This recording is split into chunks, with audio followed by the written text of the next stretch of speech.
शरद पवारांनी कृषी मंत्री म्हणून काय दिवे लावले किंवा शरद पवारांनी कृषी मंत्री असताना शेतकऱ्यांसाठी काय केलं असे आरोप नेहमी विरोधक पवारांवर करत असतात.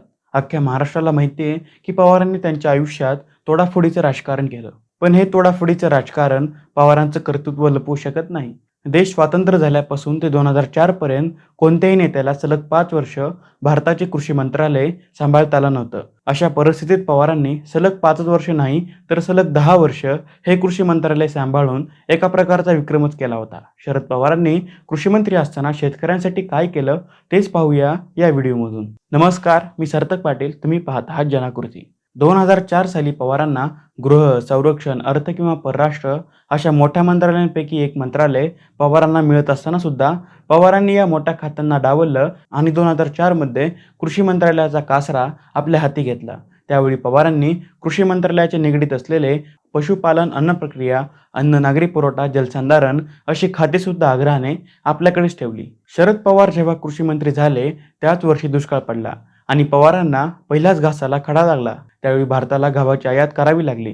त्यामुळे अमेरिकेच्या बाजारात गव्हाची मागणी वाढली आणि त्यामुळे किमती सुद्धा वाढल्या. त्यानंतर पवारांनी आपला मोर्चा वळवला ते उत्पादन वाढीकडे. जर गव्हाचं उत्पादन वाढवायचं असेल आणि अन्नधान्याच्या बाबतीत स्वयंपूर्ण व्हायचं असेल तर अन्नधान्याच्या आधारभूत किमतीत मोठ्या प्रमाणात वाढ करायला हवी हे पवारांना माहीत झालं आणि हा धोरणात्मक निर्णय पवारांनी घेतला सुद्धा. तेव्हा प्रसारमाध्यमांनी अशी अफवा उठवली की आधारभूत किमतीत वाढ म्हणजे महागाईला आमंत्रण. तरी सुद्धा पवार डगमगले नाहीत आणि आपल्या निर्णयावर ठाम राहिले. दरवर्षी हमी भावात वाढ करून घेण्यात पवारांना यश मिळालं. याचाच परिणाम म्हणजे 10 वर्षात गहू, तांदूळ, कापूस, सोयाबीन या पिकांचा भाव दुपटीपेक्षा अधिक वाढला. त्यामुळे शेतकऱ्यांना प्रोत्साहन मिळालं. देश अन्नधान्याच्या बाबतीत स्वयंपूर्ण झाला. जेव्हा पवारांनी कृषी मंत्रालय सांभाळलं तेव्हा भारताला गहू आयात करावा लागत होता आणि जेव्हा पवारांनी कृषी मंत्री पद सोडलं तेव्हा भारत गहू निर्यात करणारा जगातील दुसरा सगळ्यात मोठा देश होता. त्याबरोबरच भारत तांदूळ निर्यात करणारा 1 नंबरचा देश झाला होता. केवळ किंमत आणि उत्पादन वाढून जमणार नाही तर वाढलेल्या उत्पादनाची निर्याती झाली पाहिजे, अन्यथा स्थानिक बाजारपेठेत भाव पडतात. वेळोवेळी शेतीमालाच्या निर्यातीस पूरक अशी धोरणे राबवली. त्यामुळे 2004 ते 2014 या कालखंडात शेती उत्पादनाची निर्यात $7 अब्ज वरून तब्बल $42 अब्ज गेली. त्याबरोबरच पवारांनी त्यांच्या कालखंडात केलेली शेतकऱ्यांची कर्जमाफी सुद्धा एक महत्त्वाचा निर्णय होता. शेतकऱ्यांच्या आत्महत्यांचे मुख्य कारण होते ते म्हणजे कर्जबाजारीपणा.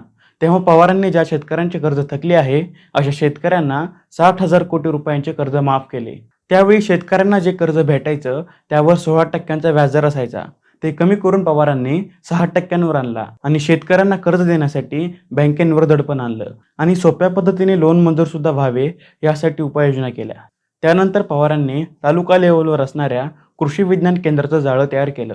भारतामध्ये 1947 मध्ये पहिले कृषी विज्ञान केंद्रे चालू झाले.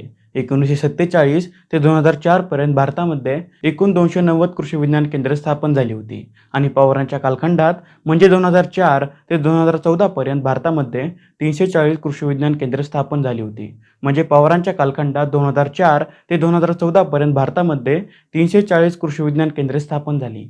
म्हणजे पवारांच्या आधील 30 वर्षात भारतामध्ये 290 कृषी विज्ञान केंद्रे स्थापन झाली आणि पवारांच्या 10 वर्षांमधील कार्यकाळात तब्बल 340 कृषी विज्ञान केंद्रे स्थापन झाली. पवारांच्या कार्यकाळात फक्त कृषी विज्ञान केंद्रेच वाढली नाहीत तर पवारांनी नवीन 138 कृषी विद्यापीठे देखील स्थापन केली. त्याबरोबरच पवारांनी कृषी मंत्री असताना आणखीन एक योजना राबवली ती म्हणजे राष्ट्रीय फळबाग कार्यक्रम. या योजनेचा फायदा असा झाला की 2003 ते 2004 मध्ये देशात 48 दशलक्ष मेट्रिक टन उत्पादन हे फळांचं झालं होतं आणि हेच फळांचे उत्पादन 2011 ते 2012 मध्ये 78 दशलक्ष मेट्रिक टन एवढे झाले होते. पवारांच्या येण्याच्या आधी फळाचं उत्पादन वाढण्याचा ग्रोथ रेट हा 1.53% इतका होता आणि हाच फळ उत्पादन वाढण्याचा ग्रोथ रेट पवारांच्या काळात 6.5% इतका झाला आणि हीच आकडेवारी पवारांच्या कामाची पावती देते. त्याबरोबरच पवारांनी मत्स्यपालनाला गती देण्यासाठी राष्ट्रीय मत्स्यपालन बोर्डाची स्थापना केली. शरद पवार कृषी मंत्री होण्याआधी भारत सरकार खाद्यतेलाच्या आयातीवर 60,000 कोटी रुपये खर्च करीत असत आणि हाच खर्च पवारांनी कमी करून 15,000 कोटींवर आणला. जर थोडक्यात बोलायचं झालं तर पवारांनी स्वतःहून कृषी मंत्रालय मागून घेतलं आणि शेतकऱ्यांचं उत्पादन कसे वाढेल याकडे जातीनं लक्ष दिलं. शेतकऱ्यांना शेतीतून मिळालेला पैसा परत कर्ज फेडण्यात जात असे. तेव्हा पवारांनी कर्जमाफी केली. शेतकऱ्यांना नवीन कर्ज कमी व्याजदरात उपलब्ध करून दिलं. ज्यामुळे शेतकरी चांगलं बियाणं, औषधं घेऊ शकतील. त्या पिकाला बाजारात भाव मिळवून दिला.